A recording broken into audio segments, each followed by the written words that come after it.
Hello, it's Psychocore. How Carl Jung revealed the hidden mechanisms behind emotional vampirism. Have you ever sensed someone observing you during conversation, not with their eyes, but with something deeper and more unsettling? Have you noticed that invisible weight pressing on your chest as though they were extracting something you cannot comprehend? This is not your imagination, they are depleting you. The most troubling aspect is that this occurs silently. No one alerts you. No one dares to name it for what it truly is. Today I will. What you experience is not mere discomfort. It represents a psychological attack that begins long before they speak a single word. Picture entering a room, taking a deep breath, and somehow your mind becomes contaminated. An internal whisper suggests you are inadequate. A voice that does not belong to you recalls your oldest failures. An echo that sounds nothing like you. This is the power of the shadow, the dark realm Jung described. That psychic basement where the monsters we dare not confront reside. When someone cannot bear the weight of their own darkness, they do the only thing remaining. They project it onto you. You need not believe me, simply recall that strange sensation. That vertigo cascading down your neck when someone looks at you, and you feel their judgment weighs heavier than any words. You might have experienced how your mood suddenly collapses as if their anxiety adheres to your skin. This is no coincidence either. Jung termed it emotional contagion, and it proves more lethal than you realize because it does not attack you directly. It infiltrates your nervous system, making you question your stability, your perception, your own inner voice. Now I want you to close your eyes and remember a face. The face of that person who consistently manages to make you feel diminished. Who always has a subtle comment that pierces your self-esteem. Who embraces you with one hand while stabbing you with the other using a knife forged from doubts. Do you have them in mind? Perfect. Now open your eyes because that person will not change. They will not heal their wounds simply because you wish it. As long as you continue believing it is all your fault, you will keep feeding their shadow with your energy.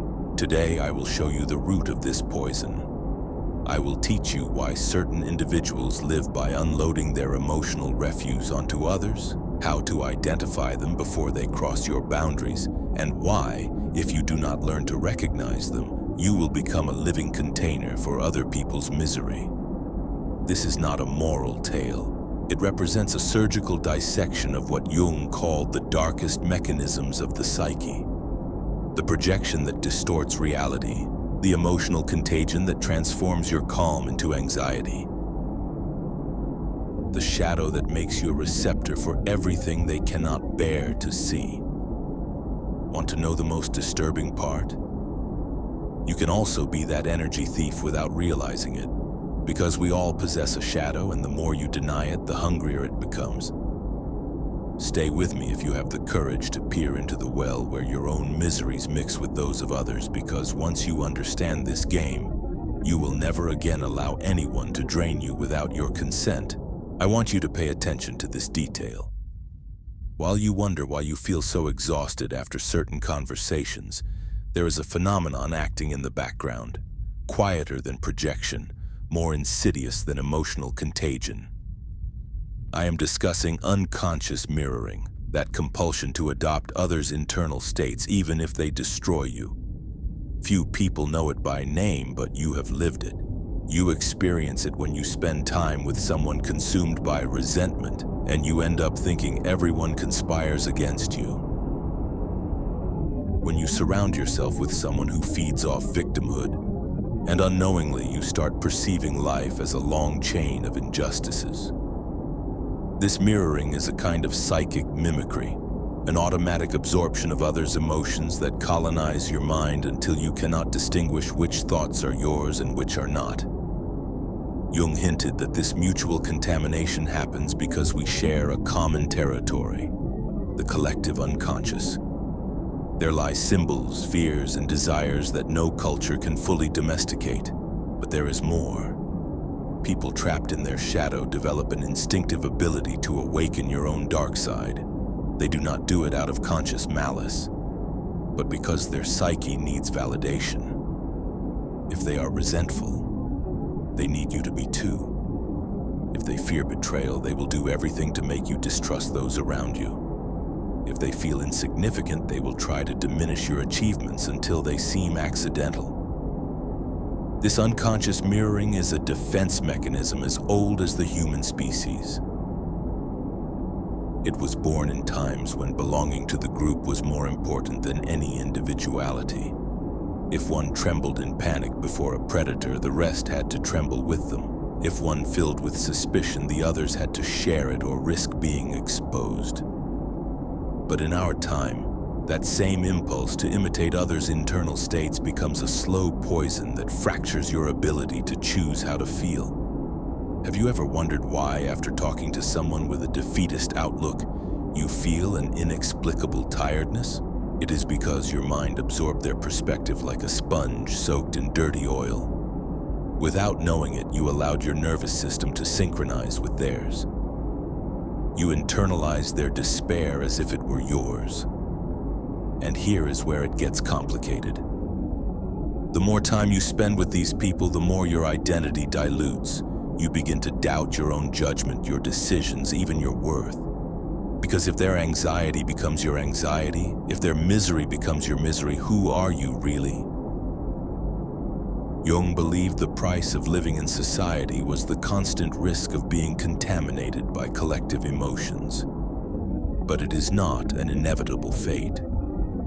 There is a way to resist this mirroring, a way to shield yourself against the discouragement and psychological poison of those who do not know how to do anything but overflow their shadow. Here is a hint. The key is not to lock yourself behind a wall of indifference.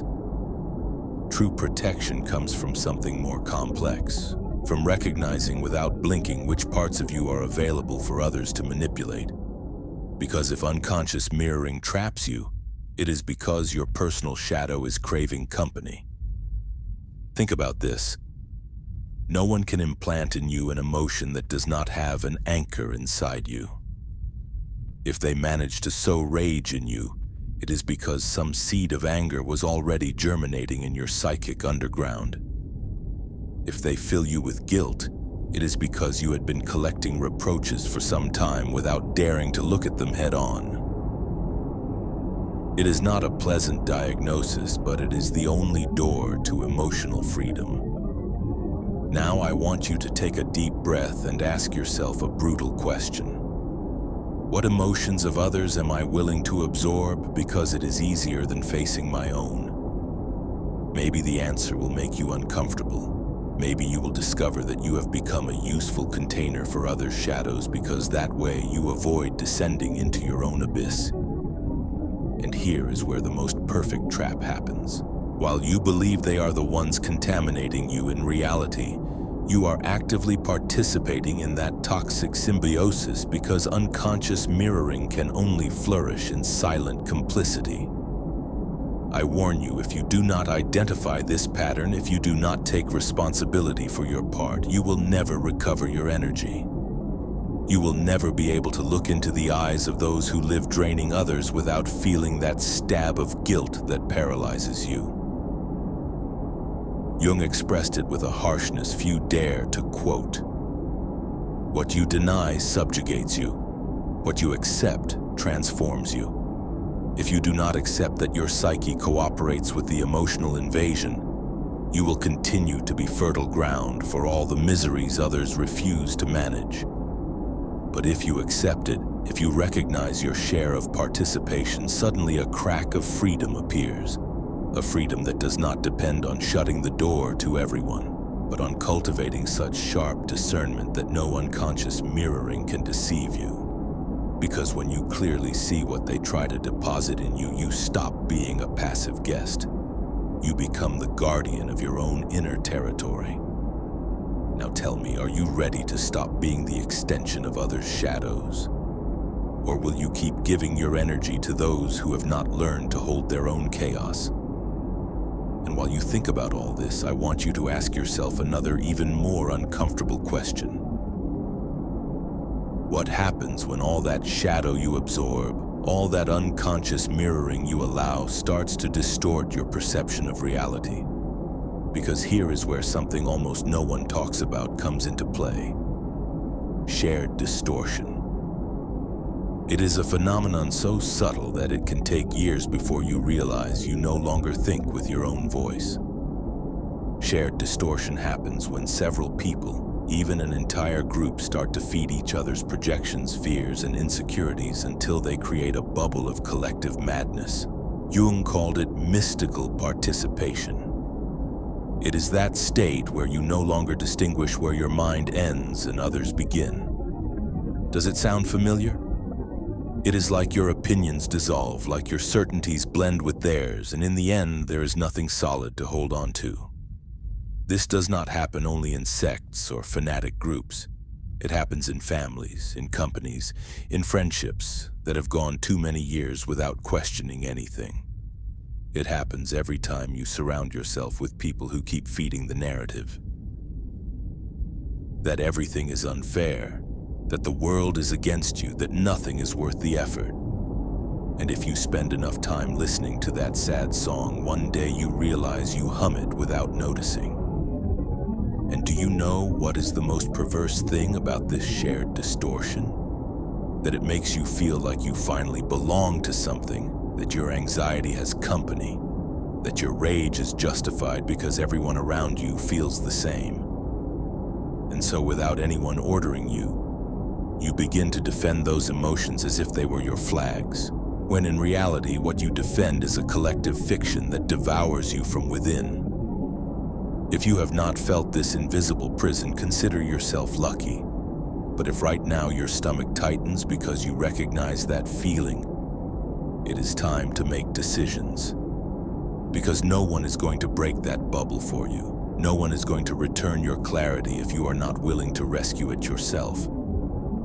What Jung understood, and that so many prefer to ignore, is that the shadow does not need to scream to impose its dominion.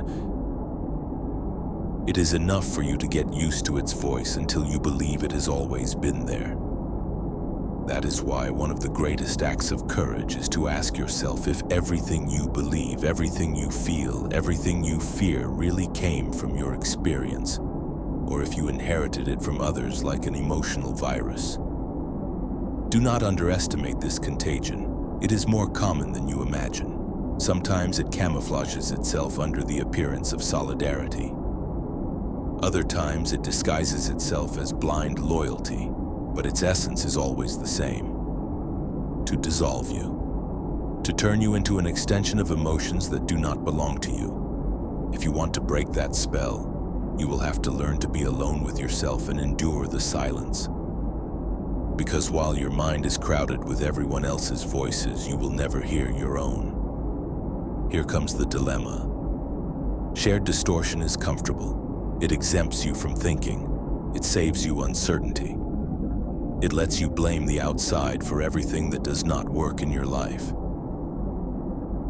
Getting out of it is to be naked again before the mystery of not knowing. It is to accept that maybe when you strip away everything foreign, what remains is a virgin territory that forces you to build your own ideas. Jung said, "Few things are as terrifying as facing your authentic individuality, because there are no choirs applauding you, no crowds confirming your version of the story. There you are with your lights and your demons, no excuses. And if you endure that initial solitude, if you do not run from it, you will begin to notice something no group can give you: the unquestionable feeling that you finally inhabit yourself again. I warn you that most are not willing to go that far. Most prefer the safety of emotional contagion. They prefer to live in a state of psychic fusion with others, even if that means never truly knowing themselves. But if you have come this far, if you are still listening, I sense you are not part of that majority. Maybe there is an ancient suspicion in you. That your energy, your clarity, and your identity deserve more than serving as food for others' projections. And if that suspicion is alive, I assure you there is a way. Because although shared distortion is powerful, nothing is stronger than a consciousness that decides to wake up. And now I want you to ask yourself with the utmost brutality, what part of your life, your mind, your story is built with bricks you did not choose? What ideas do you defend tooth and nail that actually did not arise from your experience, but from the need to fit in? If you have the courage to answer, even silently, you have just sparked the first flame of your freedom. And believe me, that fire does not go out easily. But before you turn off this video, I want you to visualize something with me. Imagine for a moment that all that tiredness you carry, all those nights you cannot sleep, every thought that drills you when you think you are safe are not yours. That they are emotional residues other people deposited in you because they did not know where else to put them. Think of it as a warehouse you carry in your chest, a basement where you have accumulated guilt, fears, resentments, and ghosts you do not even recognize. And now imagine what would happen if you decided to open that door and start returning each package to its sender. If you had the courage to look up and say, "This is not mine, it never was." Because here lies the fiercest paradox of this whole matter. You cannot change the one who projects. You cannot rescue the one trapped in their shadow, but you can choose not to let them contaminate you. And that choice, so simple in appearance, is the one almost no one makes. Because deciding that you will not carry others' psychic garbage anymore leaves you naked before the possibility of feeling alone, of having to learn to live without the old excuse that your misery was borrowed. But listen carefully. That initial solitude is a threshold.